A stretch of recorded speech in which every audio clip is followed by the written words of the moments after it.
Hi guys! Welcome ulit sa channel namin, Wallace TV.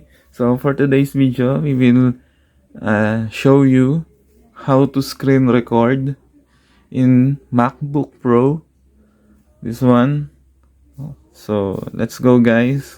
If you're new to our channel, just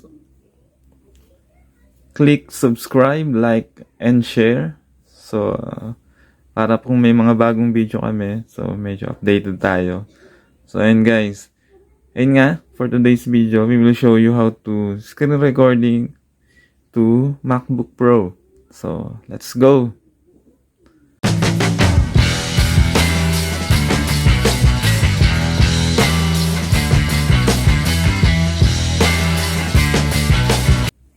So, ito yung MacBook Pro. So, hanapin natin yung icon ng QuickTime Player. Dito. QuickTime Player. So, kung hindi natin siya makita dito guys, search natin. So, search QuickTime Player. So, type lang natin QuickTime Player. So, para makita natin. So, ayan. Lumabas tong icon niya. So, click this one. So, pag na-click natin siya, lalabas dito, QuickTime Player.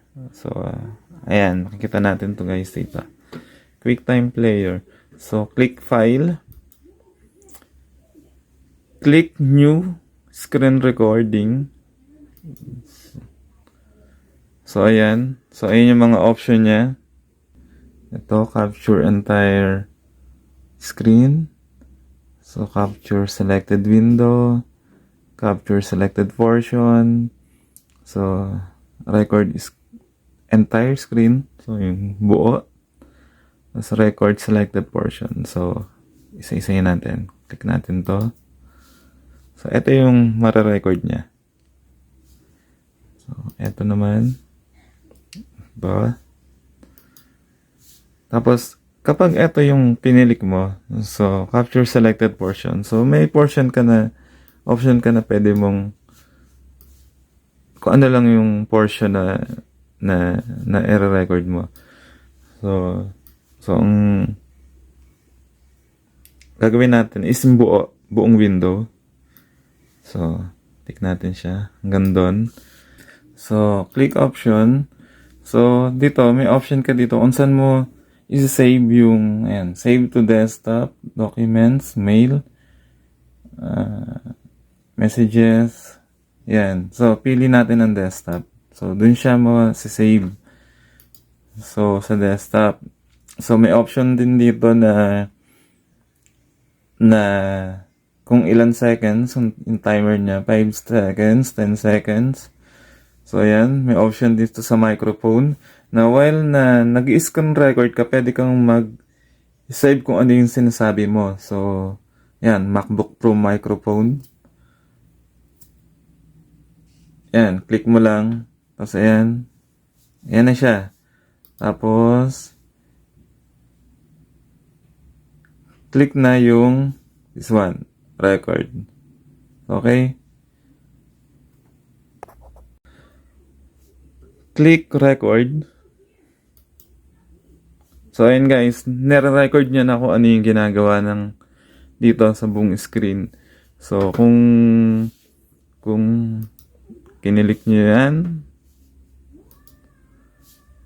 nare-record niya yan. So, magagamit natin to guys kung may mga presentation, kung may mga ginagawa tayo dito na gusto natin i-record. So, pwede natin siyang balikan. So, ayan. So, kung gusto na natin i-stop yung recording, so makikita natin yung icon na to dito sa taas. Ito. So, click lang natin siya.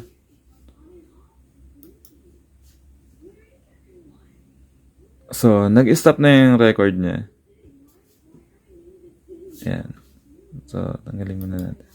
So, eto, dito napunta sa desktop natin yung na-record niya.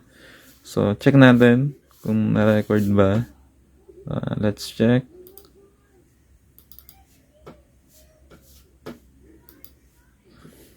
So, ayan na. So, piniplay na natin yung na-record kanina. Ayan guys.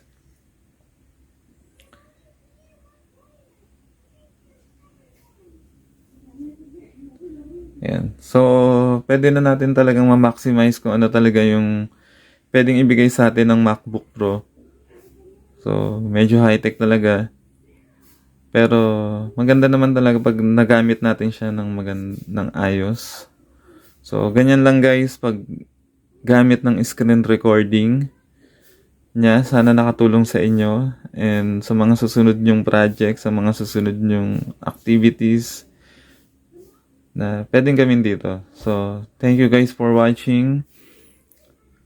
Don't forget to like, share, and subscribe to our channel, Wallace TV.